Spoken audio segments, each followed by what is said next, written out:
with the valley, the hills together the same.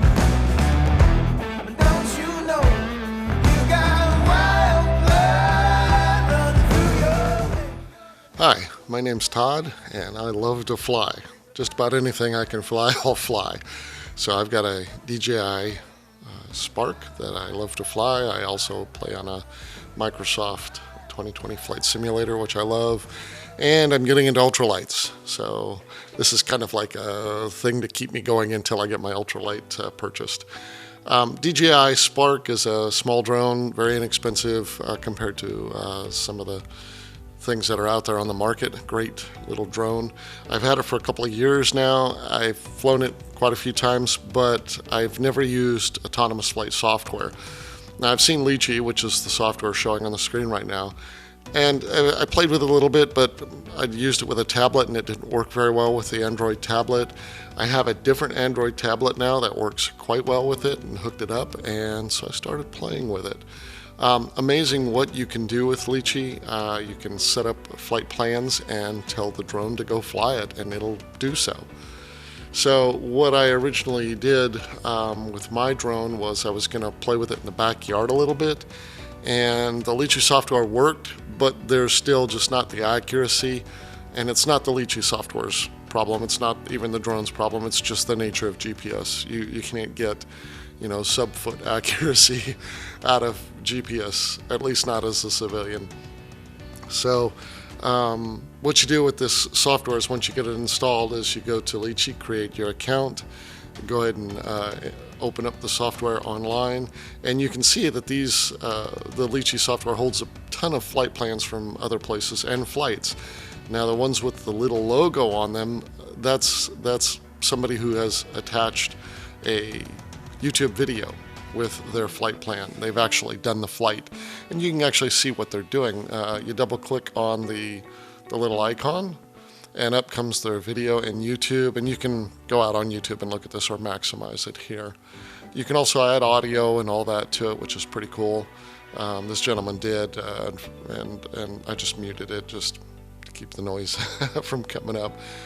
And you can watch their entire flight. Now you can also look at what they've done for their flight plan, added points of interest for the drone to look at. Pretty cool. This is a pretty good size flight. You can also actually use their flight plan if you're in their area. So I could travel to this location, pull down this flight plan, put it into my drone, and away it would go. It would fly the exact same route that this pilot did. Let's go to my area and take a look here.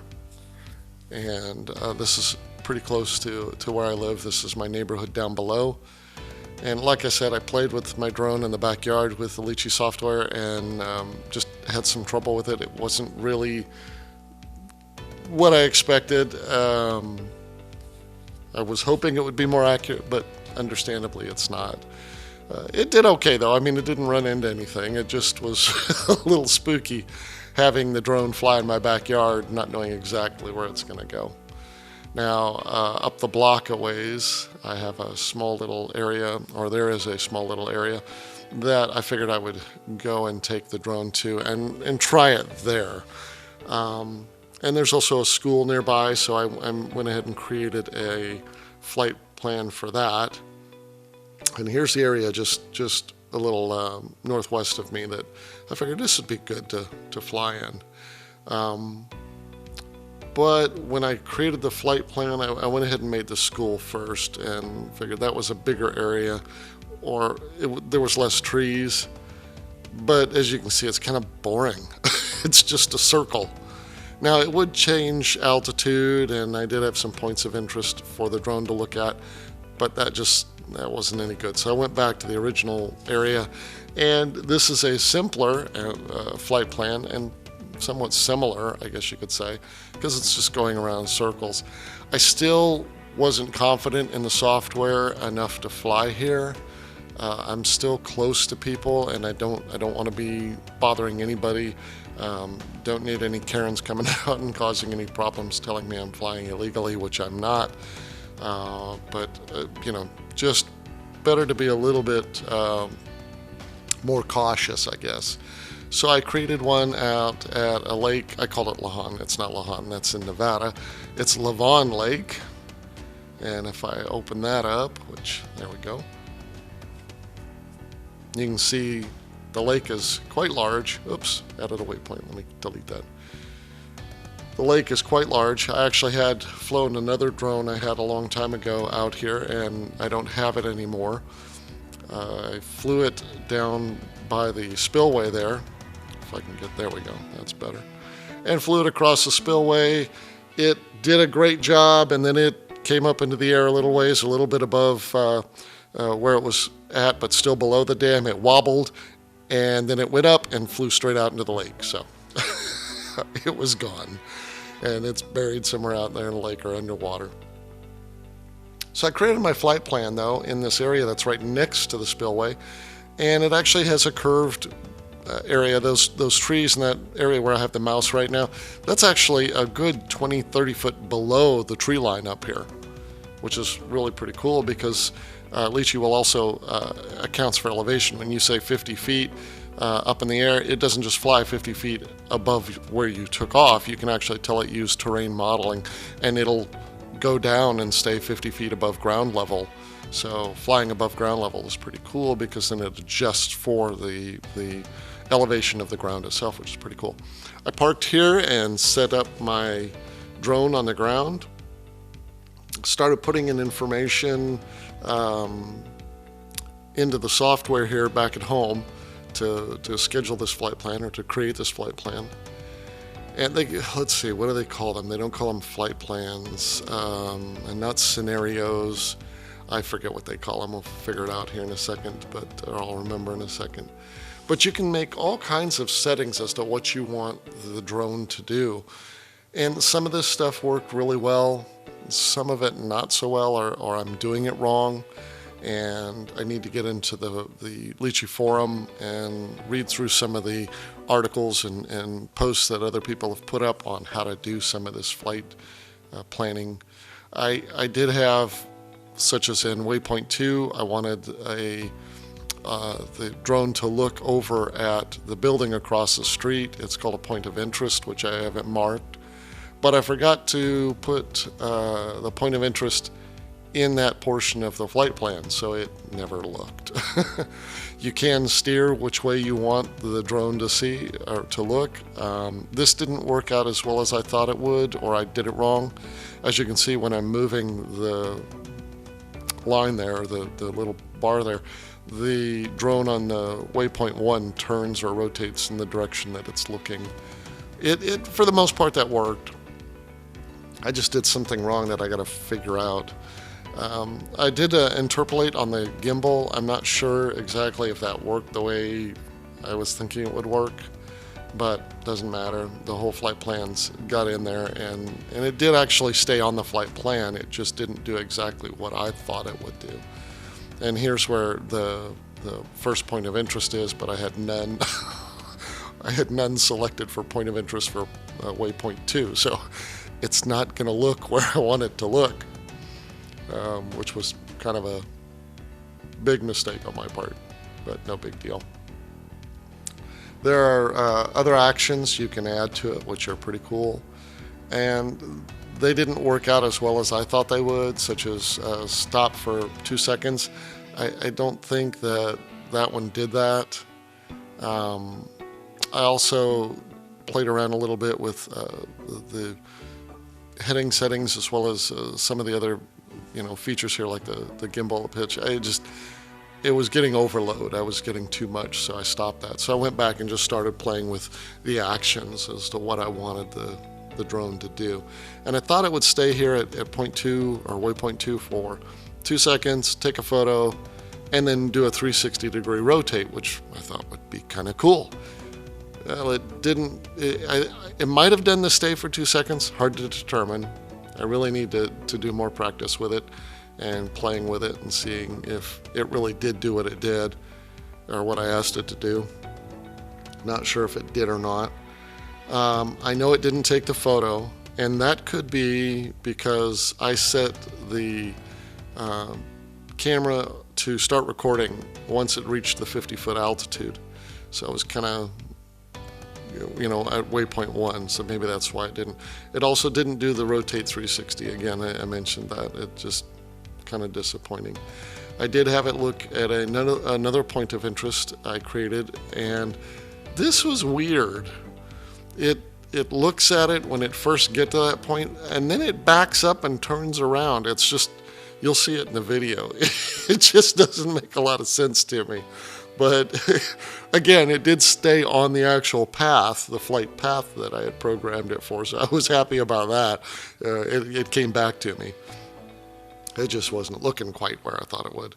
Now here I picked it up to 30 miles an hour, and you'll see in the video it just picks up.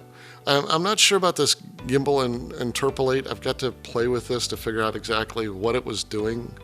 I thought it'd look down at points of interest or just look at things that may be moving. I don't know. Again, I had it rotate at point 8 here, at waypoint 8, and it didn't do that. So kind of disappointed. I've got to figure out what I did wrong. Maybe, I thought if I stopped the craft that it would, the DJI Spark, that it would do the 360, but it didn't. So kind of weird. But all in all, it worked really well. It flew the entire route for me. There are other settings that you can set up that are default. Heading mode, and maybe I needed to leave it on auto instead of setting it on custom. Maybe that was part of my problem, I'm not sure. Also, when it gets back to the last waypoint, or when it gets to the last waypoint, you can set it up as to what you want it to do. I had it return to home. It'll land right where it is. It'll go back to point 1 or waypoint 1, or it'll just reverse the whole course for you and end up back at waypoint 1, or it'll just hover there and return control to you. So that was kind of neat. It actually did this. It did a return to home. I like the curve paths. That's those blue lines you see on the flight path, and then you can set up cruise speed, which is a default. When you open up each waypoint, it'll say cruise speed. You can adjust that to whatever you want to, and that's what it'll default to. You can also say, I don't want you to exceed a certain speed, so no matter what, it's not gonna. I didn't have the photo capture set up, so there is no interval there for that. But I like the movie. I like the motion picture stuff more than I like straight pictures, but I could see where that could come in handy in certain locations and such. Plus, the more you run on a drone, as far as taking video and such, the more battery it uses. So if you're just out to get some nice pictures, you can do that pretty easily. Default curve for the lines is 75%. The gimbal, again, I got to figure this one out as to what I want to set. I do not know what this setting is. Discover. I think that's when I first go into Litchi, and it shows the the world map, and you can go looking. I think that's what that is. And then use the online elevation. That's the above ground stuff I was talking about before, which was pretty cool. But it was a lot of fun to fly out here and to see how well this software worked or what it did. I do need to do a lot more research on it, and anybody thinking about it, I'd recommend it. It flew the course. It's the only course I flew, and then I came home and kind of analyzed what I did, and to see exactly what was going on with what the problems I had and the turning of the DJI Spark in the directions I wanted to go. So it's areas that also distance down here where I'm at right here, I could barely see the drone, barely see it. Now when it took the turn to come back to me, I saw it without a problem. But way down at that end, there were times when I was like, where is it at? But I did see it. So if you wanted to have it fly across the lake, you could do that. But be aware, that's against FAA regulations. You must have it in sight at all times. Oops, let me get rid of this. There we go. It also, when it got back to the final point, it did some things, but we'll cover that. Adding waypoints, you just right click. Adding points of interest, you just left click, and that's pretty straightforward.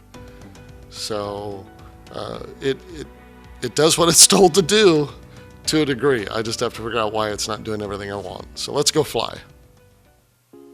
Okay, so I made a mistake of not starting the video while it was on the ground, so I didn't get the takeoff. That was kind of a bummer. And if you recall, or rewind back up to the part where I was showing waypoint 1, you can see that this was very slow. I think I had it at 5 miles an hour.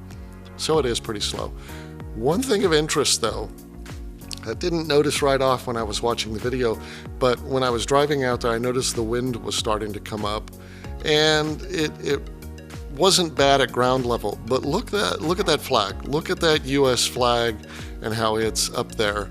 It's almost standing straight out. And yet the video is so perfectly smooth. The cameras on these DJIs are amazing as far as the gimbal and how they work. Now, the quality, of course, goes up with the more expensive DJI drones. This is the bottom line, but look at it. I mean, that flag is moving pretty decently, and it's above the altitude of the flag, so it might even be in more air, more wind than, what's down there by the flag. And yet, the video is very, very smooth. Now this is getting near waypoint 2, where I was hoping to have it turn around and look at the flag. Like I say, I forgot to put the point of interest in, so that was kind of stupid. And it didn't really work when you get down here to the other end. Now here I pick up some speed. Not much, just a little bit. And you can see there it goes. It just picked up the speed, so that had to be 0.2 where it decided, okay, time to go a little faster. And it heads down to the other end. But what I love is, people coming up here to the lake and stuff. The video is really, really pretty good. That truck coming up there, I mean, it's really good video. I just like the quality of it. For the expense, it was amazing. Now, my whole rig cost me, probably around $650, not including the tablet. So that's the controller, the DJI, the 3 batteries I've got. And the batteries last about 10-15 minutes depending on what you're doing. Now at this point it was supposed to look at that house over there, wait 2 seconds, and then continue its flight. Instead it's doing this weird backwards thing and rotating to the right. I'm thinking maybe my point of interest was in the wrong place or something. I really don't know. There's a bug that flies by right about, a bee or something. It just goes flashing in front of the camera. It's hilarious. He's probably thinking this is a big bee, because it does make a buzzing sound from the props on the drone. Let's see, he should be coming up any second now. And come on, he's got to be there somewhere. I'm just amazed at how good the video is. It's really, really so smooth, crazy smooth, which I love it. And it continues over to the next waypoint, which I think there he goes. This is waypoint 6. So we're starting to look back where I'm at. But like I said, I don't know why it's looking this way or why it rotated this way. I haven't figured that one out yet. It's something that I've got to play around with a little bit more. Now here I pick up a lot of speed. I go ahead and take it up to 30 miles an hour. Now do I think it's 30 miles an hour? No. So here's the curve, and as you can see, it's flying through a curve, and it's going to turn back and fly through the next curve, and it does that really, really nicely. It does a good job there. And then it looks out over to the waypoint over there, which is really weird. I don't think I had it do that, but I don't know. I'm going to have to play with it again. Drop the altitude a little bit and continue on its way, and it's still moving pretty good. Now you got to remember, when you're at altitude or the higher altitude you go, the slower the ground looks like it's moving. That's just the illusion of being at a higher altitude, and you're still actually moving quite fast. And there's my truck, and I'm actually at the back of it.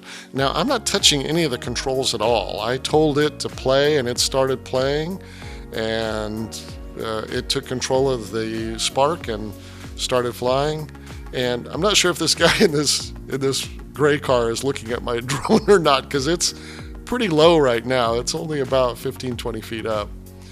And then it gets to the 0.9, and I start coming around to make sure that the controller is aimed at it. I don't know what it's going to do at this point, but what it does is it releases the drone, and inside of the drone or the controller, I've actually got it set to go to about 150 feet up to do a return to home. So the drone is actually taken over now, not the Litchi software.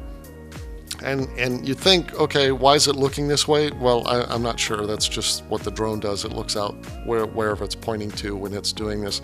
And it's slowly moving over, really getting very fine with its location. And when it's actually above me. I'm looking at it going, I wish it would come down, but I don't want to touch the controls either because it's already set, to come down. So I don't want to mess with it. Don't mess with it. Let it do its thing. And it starts descending, and I'm thinking, okay, I think it's coming down right, but you won't believe how close it comes down until it lands. You'll see, like, wow, it really did land exactly where, or pretty close to where it took off.